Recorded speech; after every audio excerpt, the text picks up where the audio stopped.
राजस्थान विधानसभा में नेता प्रतिपक्ष टीकाराम जूली ने सच पे धड़क से एक्सक्लूसिव बातचीत में प्रदेश और देश के कई अहम मुद्दों पर अपनी प्रतिक्रिया दी है। उन्होंने समान नागरिक संहिता यानी कि यूसीसी बिल को राजस्थान सरकार का झूठा शगुफा बताते हुए सरकार पर निशाना साधा है। वहीं प्रदेश में प्रसूताओं की मौत के मामलों को लेकर उन्होंने सरकार को घेरते हुए इसे सिस्टम की लापरवाही का परिणाम बताया है।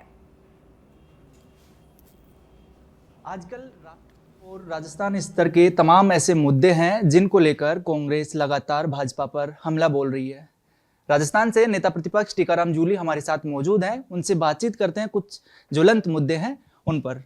सर, सबसे पहला मुद्दा तो यही है, राजस्थान को लेकर चलते हैं। इसमें यूसीसी का जो बिल है वो भाजपा सरकार लाने की कोशिश कर रही है। जन सुनवाई उसको लेकर शुरू हो गई है। तमाम स्टेक होल्डर्स हैं, उनसे बातचीत की जा रही है, राय मशवरा किया जा रहा है। विपक्ष को भी ऐसा कहा जाता है कि इन्वाइट किया गया था, लेकिन विपक्ष ने यानी कांग्रेस ने मना कर दिया। क्या वजह रही और किस तरह का ये जो यूसीसी बिल रहने वाला है, कांग्रेस का स्टैंड इस पर क्या रहेगा? देखिए, ये तो बीजेपी का एजेंडा है। बीजेपी लगातार इस प्रकार के बातें करती है जिसमें धार्मिक उन्माद फैले या किसी धर्म विशेष की कोई बात की जाए। उससे इन लोगों को क्या है, वोट आसानी से मिल रहे हैं, काम करने की जरूरत नहीं है। आज राजस्थान में अगर सबसे अधिक किसी कानून की जरूरत है तो वो है खेजड़ी बचाने की। खेजड़ी बचाने का कानून आज से 6 महीने पहले आना चाहिए था। विधानसभा में इन लोगों ने कही, 3 मंत्री जाके बीकानेर के अंदर कह के आए, संत महात्मा और पूरा जन आंदोलन ये बना हुआ था। संत महात्माओं ने इसके लिए काफ़ी प्रयास किए, लेकिन वो कानून नहीं लेके आए और ये कहा था कि अब विधानसभा चल रही, इसी में लेके आएंगे। अब लेके आए यूसीसी। संविधान के अंदर हर जाति, हर धर्म, हर संप्रदाय के आधार पे ऑलरेडी कानून बना हुआ है और उस पर किसी को कोई एतराज़ नहीं है और उसके तहत लोगों की परंपराएं हैं, भावनाएं हैं, उसके तहत कानून बने हुए हैं। लेकिन यहाँ ये सिर्फ एक कानून लाके एक सिर्फ शगुफा छोड़ना है, लेना देना कुछ नहीं है, सिर्फ एक शगुफा छोड़ते हैं।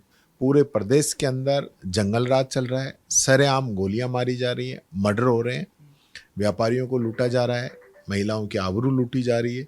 13 साल की बच्ची के साथ 32 लोगों के द्वारा रेप किया जाता है और सरकार को कुछ पता ही नहीं चलता है। ये हालत इस गवर्नमेंट की है। ड्रग माफिया चारों तरफ से जो है, गली गली, मोहल्ले मोहल्ले के अंदर ड्रग सप्लाई कर रहा है, इन लोगों को पता ही नहीं है। तो जो स्थिति राजस्थान की बनी है वो ऐसी स्थिति कभी नहीं रही। हमारे समय में राजस्थान को रेपिस्तान बनाने वाले आज चुप हो गए।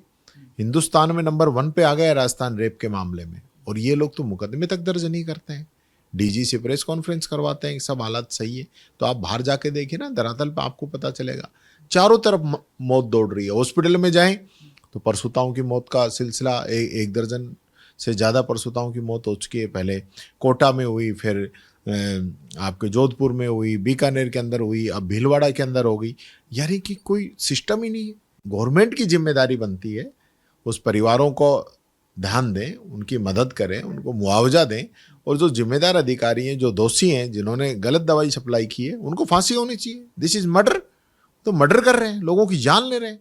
लोग हॉस्पिटल के अंदर जान बचाने के लिए जाते थे, तो जान गंवाने के लिए जा रहे हैं। ये स्थिति राजस्थान के अंदर बन गई।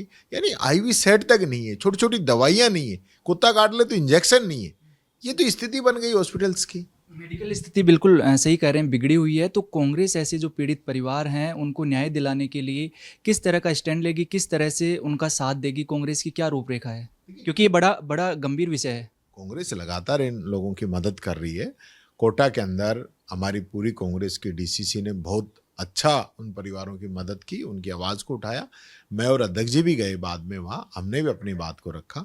अभी बीकानेर के अंदर भी मैं और अध्यक्ष जी गए, वहाँ भी हम लोगों ने इस बात को उठाया। प्रशासन पे पूरा प्रेशर बना रहे हैं उन परिवारों की मदद करें। लेकिन ये सरकार नहीं है। सरकार का मतलब है कि जनता के लिए काम करे, लेकिन ये जनता के लिए काम थोड़ी कर रहे हैं।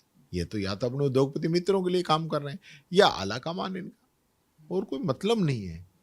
पिछले कुछ दिनों से लगातार कानून व्यवस्था जो है वो एक चैलेंज बना हुआ है और आप लगातार जो सोशल मीडिया पे तमाम जो कांग्रेस के नेता हैं वो ये आवाज़ भी उठा रहे हैं, लेकिन भाजपा के जो बड़े नेता हैं वो लगातार इसको नकारते रहे हैं और जब भी कानून व्यवस्था की या क्राइम की बात आती है तो सीधा एक आंकड़ा पेश करते हैं, कांग्रेस के 5 साल और हमारे 2.5 साल, और वो अपने आप को बेहतर स्थिति में मानते हैं। तो इसको लेकर क्या कहेंगे? आप रिपोर्ट ही दर्ज नहीं करोगे तो बेहतर ही होगा।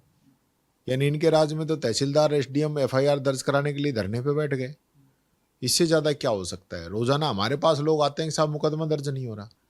हमारे समय में अशोक गहलोत जी ने ऐसा नियम बनाया कि कोई भी महिला कहीं भी रिपोर्ट दर्ज करा सकती है। एक और मुद्दा जो है वो पूरे देश में काफ़ी ज़्यादा चर्चा बनी हुई है और कांग्रेस अब लगातार उस पर अब जाके प्रेस कॉन्फ्रेंस करना शुरू कर रही है। राम मंदिर में जो चंदा चोरी का विवाद है वो अब उस पे जांच भी चल रही है, एसआईटी भी बनाई गई है। तो क्या कांग्रेस अभी तक की जो जांच चल रही है या एसआईटी जिस तरह से बनी है तो उससे संतुष्ट है या फिर अभी भी कुछ लीपापोती जैसा कांग्रेस को लग रहा है? 100% लीपअप होती है। तो जांच होनी चाहिए थी, एसआईटी क्यों बनाई है? पहले तो जांच होती। और ये भगवान श्री राम के नाम का तो पहले से ही खा रहे हैं। जब राम मंदिर बनना था उस समय भी 3 लोगों ने बहुत सा सिलाएं और सारी चीज़ें इकट्ठा की थी। कहाँ गए वो? आज तक जवाब दिया इन लोगों ने। और अब जो पूरी कमेटी बनी, आरएसएस के लोग बने हैं, नरेंद्र मोदी जी ने बनाए हैं, उन सब लोगों को एक ट्रस्ट बनाया है जिसमें सब लोग ये हैं। उसमें कोई संत महात्मा पुजारी पंडित कोई वो थोड़ी ना है इसके अंदर। ये तो सब लोग ये हैं और जो मर्जी जो कर रहे हैं। इसके पीछे कुछ बड़े नाम भी हो सकते हैं इस चंदा बहुत चोरी बड़े में। नाम है, ये सब हजारों करोड़ का घोटाला है। और ये एक मंदिर नहीं है, अभी जांच होगी तो पता चलेगा। ये मथुरा वृंदावन तक भी बात आ रही है, केदारनाथ बद्रीनाथ तक भी बात जा रही है, तिरुपति बालाजी तक भी बात जा रही है कि किस प्रकार से धर्म के नाम पे जो लोग दान करते हैं, जिनकी आस्थाएं हैं, उनकी आस्थाओं से खेलने का काम किया जा रहा है। और ये तो अब तो रिश्तेदार तक ओबलाइज हो रहे हैं, जुए में लगा रहे हैं, सट्टे में लगा रहे हैं, शेयर मार्केट में पैसा लग रहा है, ऐसो आराम गाड़ियां खरीदी जा रही हैं और पैसा जो है जनता ने भगवान के लिए लगाया था। एक आखिरी सवाल, अब विधानसभा सत्र शुरू होने वाला है, मानसून सत्र जो है, तो कौन कौन से ऐसे मुद्दे हैं? यूसीसी को लेकर भी आप कुछ प्लान कर रहे हैं, और दूसरा जो खेजड़ी की आप बात कर रहे हैं, एक सगुफे का भी आप जिक्र किए थे कि सिर्फ सगुफा छोड़ना चाहते हैं, तो सगुफे के पीछे कुछ वैचारिक या राजनीतिक मंशा है बीजेपी की, ऐसा क्या आपको लग रहा है और आप उसका विरोध करेंगे? हाँ, निश्चित तौर पर जो जनविरोधी चीजें हैं उन सब का विरोध करेंगे। और विधानसभा जब चलेगी, जब बताएंगे, तथ्यों के साथ बात को रखेंगे। इनका बिल आने दो, क्या लेके आते हैं बिल, उस आधार पर बात करेंगे।